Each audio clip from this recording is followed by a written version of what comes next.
Hey, this is Sterling with Martin Marine. And on this week's episode, I'm going to show you something I kind of forgot to show you on a previous video. We're going to show you how to remove the carburetor and the choke assembly correctly. And then once you're done cleaning the carburetor, which you can check out in another one of my videos, we're going to show you how to reinstall all of it correctly. I've been getting a lot of questions sent to me about, how do you remove the carburetor.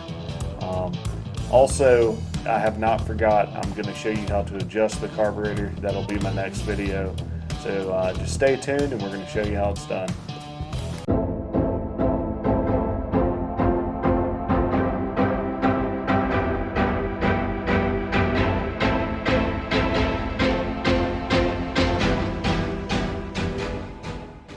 Okay, for this project today, all you're going to need is a 13mm wrench and a number 2 tip Phillips head screwdriver. So the first thing we're gonna need to do is there is a rod right here, and you're just going to want to pull it straight up and it'll break loose like that, and we're going to push it up out of the way. Okay, for the next step, there's a Phillips head screw down here. We just want to stick our screwdriver in here, and we want to loosen this up a good ways, pretty much until you don't see the screw sticking on the other side, but we don't want to remove it all the way. Okay, so that should be good about there. Okay, now there's a clip right behind this piece here, and we're just going to want to pull that straight up. I didn't mean for it to go flying, but that does happen sometimes. Then we're just going to grab this here, and we're going to start pulling this just straight out like that, and you should be able to fish this whole piece out. Also, there is still another block in here that fell out. We need to fish this out, so just bring it out the front hole like that. Okay, next up, we're going to grab our 13mm wrench and we're going to loosen this nut here. And also there's another nut that you will see right here on the other side. So I'll be right back with you with that. Okay, so I went ahead and removed the nut from here and the nut from right under here, which was the two 13mm nuts. All right, and the next thing we're going to want to do is just remove our fuel line. Just pull straight up. Of course, you're going to spill a little bit of fuel, so just be wary of that. And now that we've pretty much got everything loose, we're just going to start moving this straight out. And this is going to start to kind of hit on the front edge, so you're going to have to just kind of play with it, but it will come off just like that. Then we're just going to start fishing this out of here, and there's going to be a small vent hose on the bottom of the carburetor right there. So we're just going to pull that straight off. I'm going to have to sit down the camera to actually do that though. Okay, and that's it. Now we got our carburetor off. So you can just refer to my other video, and it's going to show you how to clean your carburetor. The only thing I think that might not be in the other video I have is you have to remove this plastic assembly. So you're just going to take a 8mm socket, pull these 2 bolts off, and you just fish it off of this little nub on the bottom. So yep, just pull those off, and this will just come right off. And next I'll show you how to reinstall the carburetor. Okay, so now we're ready to reinstall our carburetor now that we have cleaned it. You want to inspect this gasket behind your carburetor and make sure it looks like it's in good condition, and also make sure it's flipped in the correct direction where this hole is cut out around here. This one looks in pretty good shape, so I'm not going to mess with it this time. A lot of times when you buy your carburetor rebuild kit though, it's going to come with this gasket, so if you do have a new one, go ahead and replace it. So next we're just going to start fishing in the carburetor to reattach these 2 13mm nuts. Okay, so now we want to go ahead and take our vent hose. We want to put it back on to this fitting here. So just get it as close as you can slide that back on. I know this isn't a great angle for you to see, but it's pretty self-explanatory. Now we're going to start fishing the carburetor back in, which can be tricky and sometimes it's really easy. Let's see here.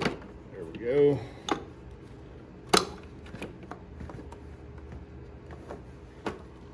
And just like that. All right, now we're going to take our two 13mm nuts and screw them back on the two studs again, here and here, and I'll be right back with you. Okay, so I got these two nuts back installed and tightened down. Don't go overboard tightening these, but you do want them to be fairly tight, that way your gasket does seal. So now we're going to take this little metal rod that was in the back, we're going to go ahead and pull this back up, and we're going to clip it back on here. Just make sure when you put this on, you want it flipped in this direction. That way it's going to clear the fuel hose just a little bit better. So let's just clip that right back on like that. Then we're going to go ahead and grab our fuel hose and we're just going to slide it down back on here. You should not need a hose clamp for this. I've seen people put hose clamps on these. It's way overboard. All Mercury does from the factory is put a zip tie here, so I would just recommend putting a kind of a larger heavy duty zip tie here and tighten it down well. Okay, so next we're going to start reinstalling our choke assembly. So the big thing with this is, you see this little cutout area, that's going to face just like this when it goes in. And you see this little notch here. We've got to slide that into this notch. It doesn't matter where it is in here. It's just got to be fitting inside there, just like that. So what we're going to do is we're going to start going through this hole, and we're going to start sticking it back in where it came from, and it's going to go in kind of sideways until this little block clears this bottom cowling. So you're just going to kind of slide it in just like that.